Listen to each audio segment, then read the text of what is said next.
Hello students, I am Meena Kumari from Motilal Nehru Public School. Today I discuss the doubts which you put on in the comment box. जो आपने comment box में मेरे को अपने doubts लिखे हैं कि आपके कौन कौन से doubts रहे, कौन कौन से questions आपको clear नहीं हुए, तो उनको आज हम discuss करेंगे यूनिट 13 से रिलेटेड जो आपके डाउट्स हैं उनको. So question number 8 of exercise 13.2.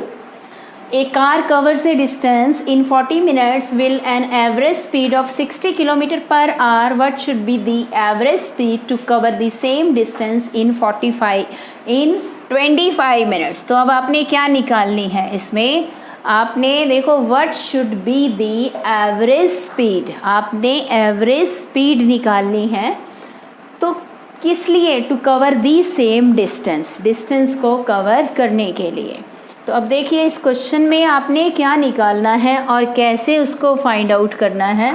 तो सबसे पहले क्या किया, आपने एक टेबल बना लिया जिसमें आपके पास स्पीड है और टाइम है.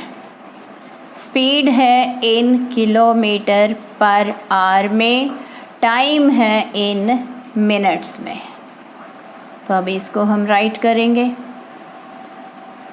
Speed is 60 kilometre per our. तो इस स्पीड से अगर यदि हमने डिस्टेंस कवर करना है तो हमें 40 मिनट्स लगते हैं. अब हमने ये बताना, अगर यदि उसी डिस्टेंस को हमने 25 मिनट्स में कवर करना है तो हमें स्पीड कितनी करनी पड़ेगी. तो इसको मान लेते हैं हम x.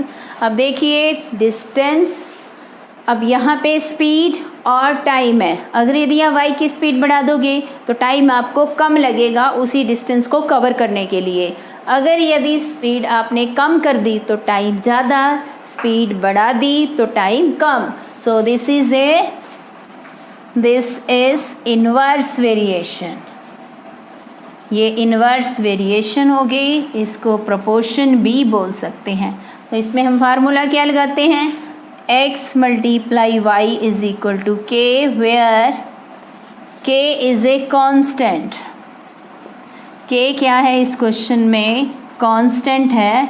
ये हम इन्वर्स और डायरेक्ट दोनों वेरिएशन में k को कांस्टेंट लेते हैं. अब आपके पास ये x है, ये y है, तो 60 into 40 is equal to x into 25. तो x की वैल्यू निकाल लेंगे. 60 इंटू 40 बाय में 25, 5 के टेबल पे 5, और 25 को डिवाइड कर दिया 5 के टेबल से 5, और 40 को डिवाइड कर दिया 8, और 5 के टेबल से 60 को डिवाइड कर दिया 12. तो कितना आया, 12 9 जा 86, 96 मिनट्स. इन मिनट्स को हम चेंज कर देते हैं आवर्स में. तो 96 को मैंने 60 से डिवाइड कर दिया. सो 1 आवर 36 मिनट्स क्या लगा उसको, अब ये बताना है. तो इस क्वेश्चन में क्या लगा उसको, अब हमने ये निकाला है, ये टाइम निकाला है. इस क्वेश्चन में हमारे पास क्या पूछा है, स्पीड पूछी है. तो इसका मतलब 96 तक ही हम इस क्वेश्चन को छोड़ देंगे और स्पीड के यूनिट्स लिख लेंगे. अगर यदि यही क्वेश्चन ऐसे होता, ऊपर 25 होता, नीचे हमें टाइम फाइंड आउट करना होता, तो उस केस में हम अलग इसका क्राइटेरिया रखते. यहाँ 96 मिनट्स नहीं बनेंगे, स्पीड के यूनिट्स लिखेंगे हम, किलोमीटर पर आवर. इसलिए हमें इसको आवर्स में चेंज करने की ज़रूरत नहीं है. ये टाइम नहीं है, ये क्या है, स्पीड है. Question first of hots. A group of 210 men had provision for 60 days. After 10 days 60 men left. How long will the remaining food last? तो अब आपने इस क्वेश्चन में क्या करना है कि 210 men हैं, इनके लिए जो फूड है वो 60 डेज़ तक का फूड का प्रोविज़न है. तो इट मीन्स इनके लिए 60 डेज़ फूड चलेगा 210 men के लिए. अब क्या हुआ कि 10 डेज़ के बाद 60 जो मैन थे वो छोड़ के चले गए. तो अब जो बताना है, how long will the remaining food last, जो बाकी बचा फूड है वो कितने टाइम तक चलेगा या कितने दिनों तक चलेगा. तो अब देखिए मैन ज़्यादा होंगे तो फूड ज़्यादा कम दिन तक चलेगा. अगर यदि आदमी कम होंगे तो भोजन ज़्यादा दिनों तक चलेगा। तो कौन सी वेरिएशन हुई? इन्वर्स वेरिएशन हुई आपके पास। तो इसमें हम सबसे पहले लिखेंगे नंबर ऑफ मैन, फिर नंबर ऑफ डेज। स्टार्टिंग में हमारे पास मैन कितने थे? 210 और डेज कितने थे? 60। अब देखिए इस क्वेश्चन को, अब हमारे 10 डेज़ के बाद 60 मैन छोड़ के चले गए, तो 210 में से 60 निकाल दिया, 150। अब 10 डेज़ के बाद इसका मतलब 60 में से भी हमने 10 लेस कर दिया, तो अब डेज़ कितने बन गए? 50। तो अब ये बताना 150 मैन के लिए ये फूड कितने दिनों तक चलेगा, इसको हम ले लेते हैं y। तो अब क्या करना, वेरिएशन क्या है हमारे पास? इन्वर्स है, तो दिस इज़ इन्वर्स प्रपोर्शन। इसको प्रपोर्शन भी बोल सकते हैं और वेरिएशन भी। सो इन्वर्स में क्या होगा?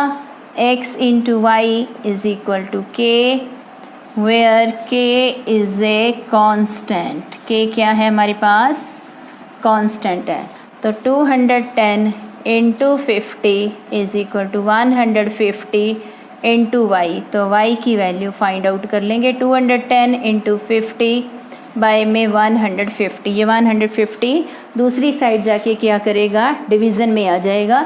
50 के टेबल से हमने इसको डिवाइड कर दिया 3 के टेबल से 210 को डिवाइड कर दिया, तो हमारे पास क्या आ गया? 70। इसका मतलब 150 मैन के लिए ये फूड 70 डेज चलेगा। Next question third, the vertical falling distance of a wall is directly proportional to the square of the time. अब यहाँ पे देखिए square of time of falling, अब डायरेक्टली प्रोपोर्शनल है। दूसरा, square of the time of falling, the ball falls 80 metre in 4 seconds, find the vertical falling distance in 6 seconds. अब इस question के अंदर जो वेरिएशन है वो क्या है? डायरेक्टली प्रोपोर्शनल है। तो सबसे पहले हमने क्या करना है, इस क्वेश्चन को आपने इस चीज़ के लिए समझना है कि इसमें कौन सी वेरिएशन गिवन है या नहीं। इसमें डायरेक्ट वेरिएशन गिवन है आपके पास। अब जो बॉल है वो वर्टिकल मीन्स ऊपर से सीधी, ऐसे सीधी वर्टिकल 90 डिग्री के एंगल से नीचे गिर रही है। तो कितनी गिर रही है? ये 80 मीटर में ये 4 सेकेंड से डिस्टेंस कवर कर रही है।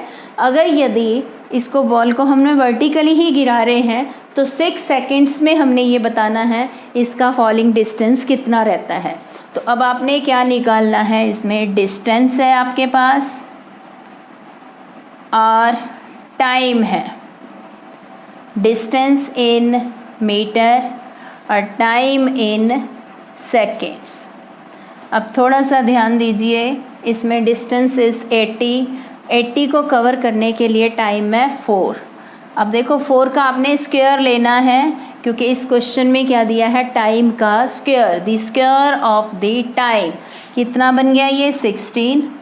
अब डिस्टेंस हमें नहीं पता, उसको हमने x ले लिया, टाइम इज़ 6 सेकेंड, तो 6 का स्क्वायर कर दिया 36। वेरिएशन डायरेक्ट है, दिस इज़ डायरेक्ट प्रपोर्शन। अब डायरेक्ट में क्या हो जाएगा? x बाई वाई, ये आपके पास x है और ये क्या है? y है, is equal to k, where k is a constant. अब 80 बाई में 60 is equal to x by 36, cross में मल्टीप्लाई कर देंगे तो x की वैल्यू क्या आ जाएगी? 80 इंटू 36। इस पार्ट को हम इस साइड पे कर रहे हैं ताकि अच्छे से आपको क्लियर हो जाए कि इसको कैसे सॉल्व करना है। तो आपके पास क्या बना? 80 by 16 is equal to x by 36, cross में मल्टीप्लाई करेंगे 16 इंटू एक्स और 80 इंटू 36। तो x की वैल्यू निकालनी है 80 इंटू 36 बाय में 16 के टेबल से हमने 80 को डिवाइड कर दिया 5 5 को 36 से मल्टीप्लाई कर दिया 180, तो कितना डिस्टेंस कवर करेगी वो बॉल? 180 मीटर का डिस्टेंस। And that's all.